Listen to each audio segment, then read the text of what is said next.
When I look back on my leadership journey, lots of ups and downs, I had to learn a lot of skills to become an effective leader. But if you were to ask me, what is the one skill that made the biggest difference, that had the biggest impact, it would be the skill of building high trust teams. If you want an organization with a strong sense of belonging that's known for high performance, this is the most profound thing that you can do. And I call building high trust teams a skill because you can learn it. You can build that skill set. Now, it took me years of painful lessons to learn that skill set, but today what I'd like to do is impart on you that skill by sharing with you the 5 principles of leadership that are foundational for high trust teams. Let me start with the story about my leadership journey, which kind of got off to a quick start. It looked pretty successful, but then I got it in the ditch pretty quickly.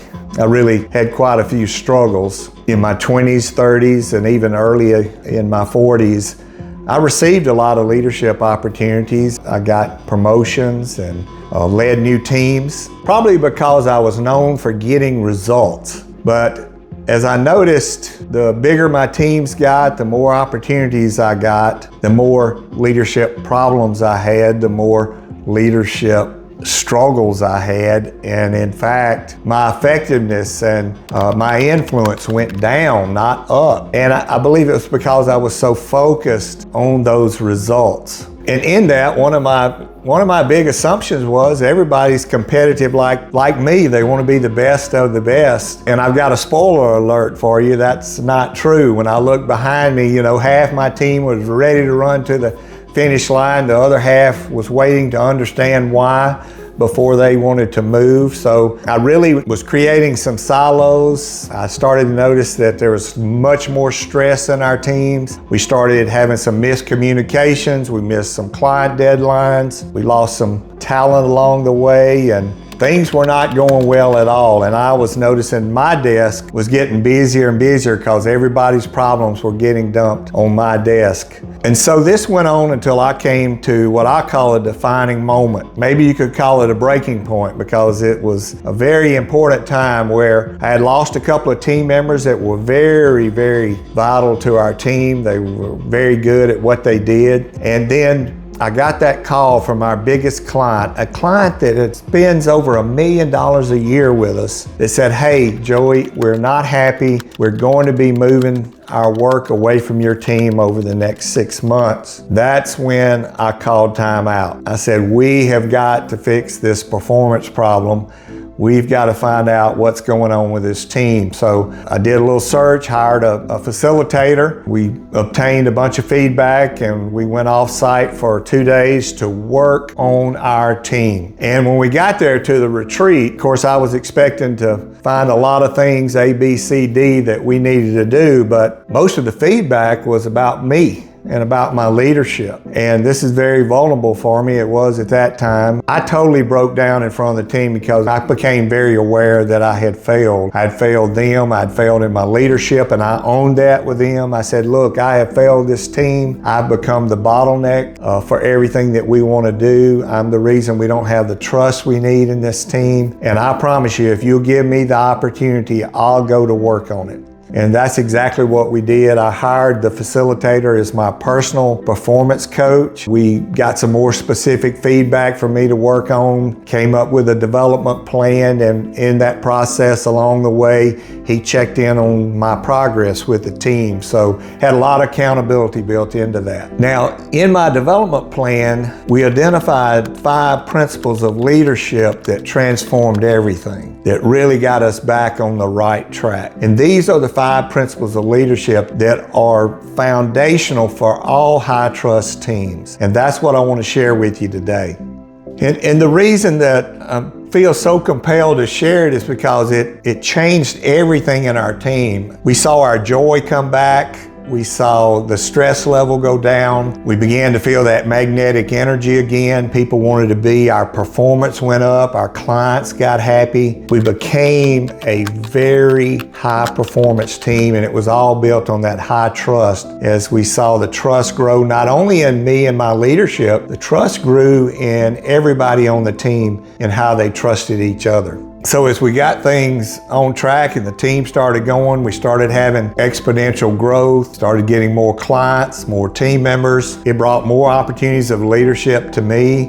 And eventually I became the CEO of our firm. As I reflect on that journey, it's very evident to me that these 5 principles of leadership had a dramatic impact on me and my leadership and on our team, on our magnetic energy and our high performance. And I want to share them because I know it will have the same impact on you, your team, your organization, and even your family. So let's jump into the first principle, which is connect and care. Now, the first principle is probably the hardest one for me because I'm an introvert, and this is all about building relationships and demonstrating that you care about other people. And because of my introverted ways, as my coach pointed out to me, I had not built close personal relationships. I hadn't spent that time warming the room up, building credibility. I was definitely a results-directed leader. It was all about let's get results together. And as he taught me how to be very intentional, you will hear that word over and over through these 5 principles, to be intentional. And that's what leadership's about. It's about being intentional to take care of other people, elevating other people. It's not about you as a leader. And when I began to realize that as we worked through this development plan, I began to, in my one-on-one meetings, spending more time understanding about that person, who they were, what their personal challenges were, what were their aspirations and dreams, what did they want for their career. And even in my mentor meetings, I did a much better job of understanding, okay, this person wants to fast track, this person wants to move slow, this person wants to be a partner, this person wants to do this. Really understanding and matching up people to what their career aspirations were. When I was given constructive feedback, I learned to share the fact that, look, I'm sharing this with you because I care. I want you to improve. And I had more credibility in those meetings too because I had that personal connection. And from that, I saw trust grow in our team. Team members started connecting better together. We did a lot better job in our group meetings of really celebrating personal events in people's lives. We started going to team lunches from time to time just to spend time together. And so it became evident to me, once people knew I cared, they cared. Once they knew I was looking out for them, they started looking out for our clients. I truly believe this. When people are valued, when they know they matter, when they know what they do matters, then they become more valuable. They take ownership of that. And those connections did that. It built trust in our team. It made us a better team. And one of the things that I would give you as an idea is I actually got a small journal and I would carry it with me when I was doing one-on-one meetings. And so if it was something really specific, it might be a kindergarten graduation, it might be an elder care issue, whatever was going on in that team member's life, I made a note of it so that the next time I encountered them, it would be on the front of my mind. And that journal really helped me demonstrate the fact that I cared enough. I wanted to keep up with those key events in their lives. And so I would close this first principle out. The fact that if you really want to build trust, you do have to connect and care. People need to see that you don't just see them as an employee. You see who they are, who they really are, and you really understand what they're trying to do in their life. And that's when trust begins to grow. That's when people will lean in. When they know that you care, they care. Now, principle number 2 might be the easiest one for me because it's believe in people and magnetic energy. I've always believed in my team, so it was a little surprising to me as my coach pointed out. Yes, it's evident you believe in them, but it's not evident to them because you're not communicating it, Joey. You're not expressing your belief in them, and you're not expressing your belief in the team as a whole and the energy that y'all can generate that will make a difference. That kind of energy that attracts other people, that leads to high performance and leads to clients becoming raving cheerleaders. And so we put a development plan in where, again, what are those 2 words? Be more intentional. Be intentional. And so I began to be intentional in expressing my belief in people. And back to those mentor meetings where I'm giving constructive feedback, Not only did I share that I cared, but I also said, I believe you can do this. I believe you can meet these expectations. I believe your full potential is beyond what you're looking at. And that connects to my personal purpose. So my personal purpose of inspiring people to see and realize their full potential matches this principle of leadership, believing in people. And people always show up with this question, am I good enough? And when you express that belief in them, it gives them confidence. And so in the one-on-one meetings, I would express that belief.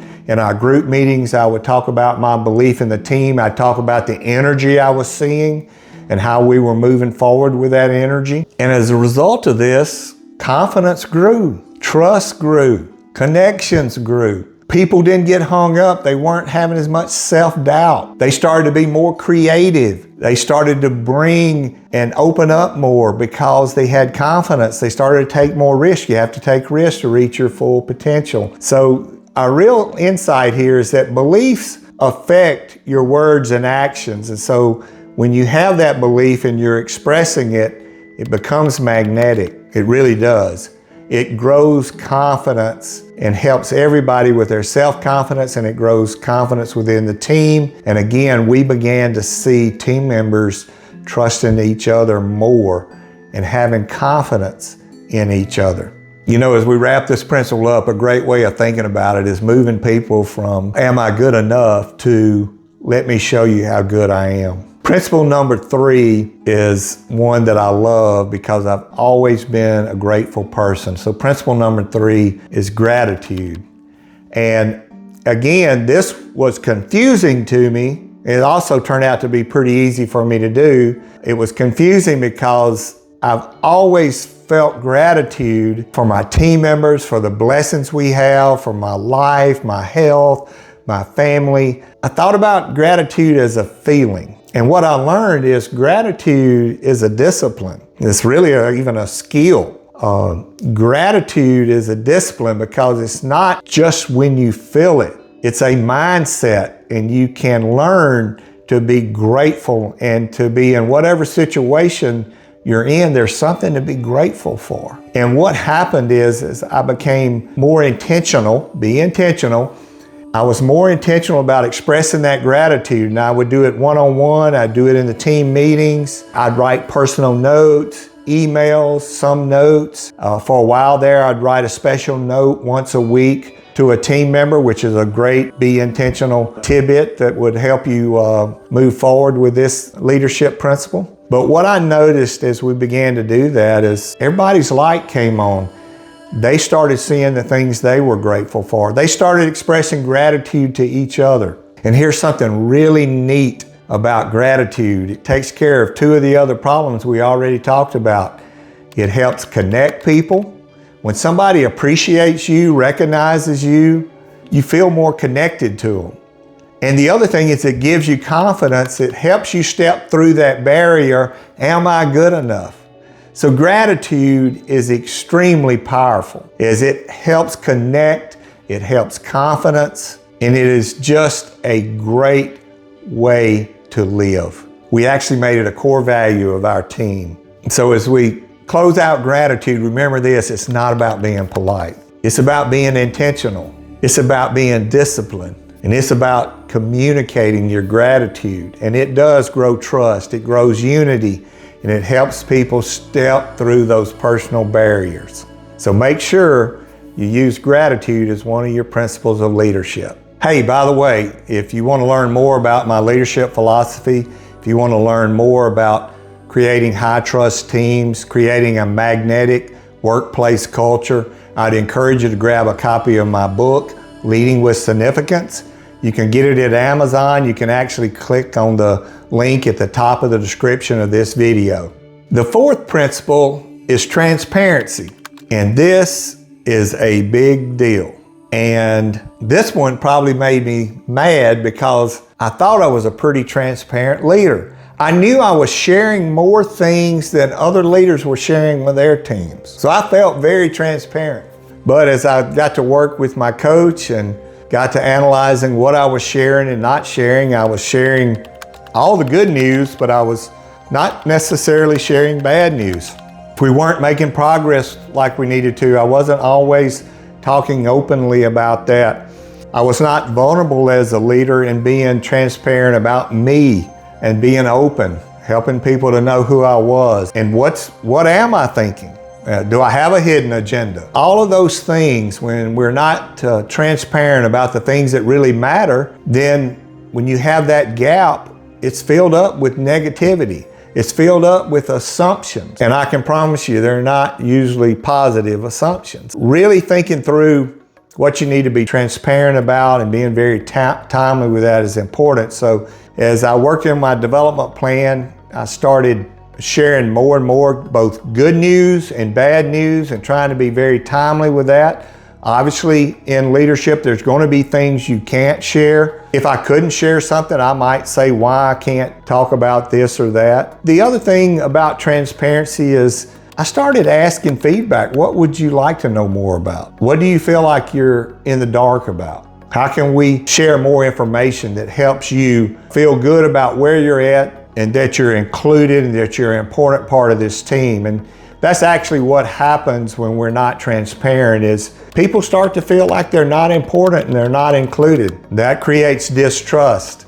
So that's why this principle is so critical to building trust, is that when you have good communication, when you have transparency, you move out and push away all of those gaps where those negative thoughts and assumptions come in. So as I got better with the transparency, a lot of different things happened. Certainly our team felt more valued, more in the end. They felt like they were included. They began to trust me more. And the biggest surprise of all is that when I shared bad news, our team leaned into it more. They wanted to help be the solution for that. And I never really thought about it like that. I never connected those dots. But because of the high trust we were building, the connections we had, the bad news or lack of progress, they wanted to come up with plans on how we get back on the right track. So transparency was very, very powerful in a number of ways that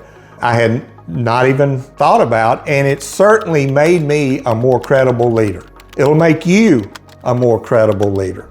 So as our culture shifted, it helped me realize people weren't looking for me to be perfect, to get it right every time, but they wanted me to be transparent and to be real. They're not looking for a perfect leader. They're looking for a real leader, an authentic leader, and a leader that'll show their heart, be transparent with your heart. So with transparency, it is about communicating everything that really matters, helping people to feel included and valued. And to sum that up, transparency beats perfection every day. Think about that. Principle number 5. This is a tough one. People don't even like for me to say it, but it's trust first. Having the courage to trust your team members first. It's hard to do, and why is it hard to do? In fact, when I say it, people pull back. I pull back, and the reason is because we've all had our trust broken. Whether it be a team member, somebody that reports to you or you report to them, a leader in your organization, a spouse, a friend, a family member, we've all had our trust broken, and we put our guards up, and we don't want to trust somebody. And in fact, to trust, you have to be vulnerable. And so that's why it's so important that leaders model exactly what they want to see in their team. If you want to see trust, you got to model trust. And you can do it. You can be smart about your trust, and you can do it with the right delegation and follow-up. But leaders have to lead, and you got to be courageous and trust first. Think about this. Think about a time when somebody trusted you first. What did it do for you? For me, it does two things. One is when somebody trusts me, especially when it just comes out of the blue, it might be, here, take my personal car, let me introduce you to my best friend.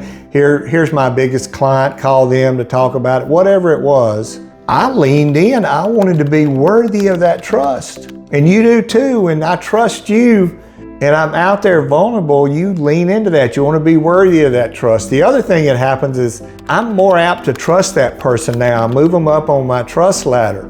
And that starts to create organic trust. And so as I worked with my coach and began to do a better job of trusting first and expressing how I was trusting a person in certain ways, I began to see it change our dynamics. I began to see, again, team members trusting each other.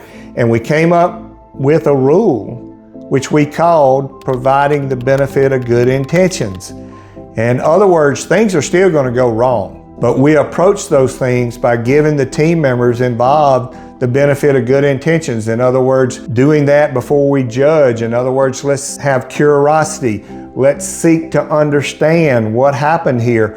Why did we make those decisions? What did they see that we didn't see? You might be surprised what you find out. I certainly was, as I began to enter in those conversations with curiosity and asking those kind of questions. Well, what were you seeing that made you compelled to make that decision? And so it's a big growth opportunity, both for you as a leader and for your team. The other thing that was in my development plan that affected trust first was my delegation skills. The feedback and what my coach pointed out is I was making a lot of fuzzy agreements. That's agreements where there's not clarity around role and timeline and responsibility. And so as I cleaned those up and did a better job of delegation, a couple of things to think about is setting time to follow up, and rather than micromanaging, I might drop in very suddenly and say, hey, where are you at on this? Which scares a team member to death, by the way. So with my delegation and on big projects, we would have check-in points that they helped set so that we knew based on time or where they were in the project, we were going to have a sit-down meeting, make sure we were still on track. So fuzzy agreements hurt trust, and so that was part of my trust first development. I close this segment, this last principle, and I think about trust first because how hard it is. There's a couple of things that might help you have the courage to move forward with this. Understand this: when you extend trust, when you lead with trust, you will organically grow more trust. It creates more trust in your team. And trusting is risky, but the riskiest thing of all for a leader is to not trust anybody. I've personally seen what happens, all the positive things that happen when you apply these 5 principles of leadership, which are all about people first. When we truly connect and care deeply, when we believe in people, when we express our gratitude to each other, when we're transparent with each other, and when leaders especially trust first, you create and build high trust teams. You create a strong sense of belonging. You create a magnetic workplace culture, and you experience high performance. This should be the #1 priority for you as a leader, building high trust teams. All right, everybody, I want to thank you for watching the video. Please hit the like button. If you'd like to have some more magnetic insights in the future, hit that subscribe button. Love to have you subscribe to the channel. If you got some leadership lessons that you'd like to share, I would encourage you to put them in the comments section. I'll be sure to follow up with you there, because what we want to do is help each other be better. I look forward to seeing you again soon.